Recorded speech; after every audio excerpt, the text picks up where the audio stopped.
if Mufti gives a fatwa and because of that a life goes, and after he retracts it, is he responsible? I think this question was asked before.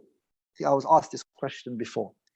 If the Mufti had the rights to give the fatwa, and ahlul lil fatwa, he is allowed to give fatwa, then there's nothing upon him. There's nothing upon him. He's ahlul lil fatwa. He's got the rights to give fatwa. But if he's not ahlul lil fatwa, then he's sinning in the fatwa he gave, and whatever came from it is upon him.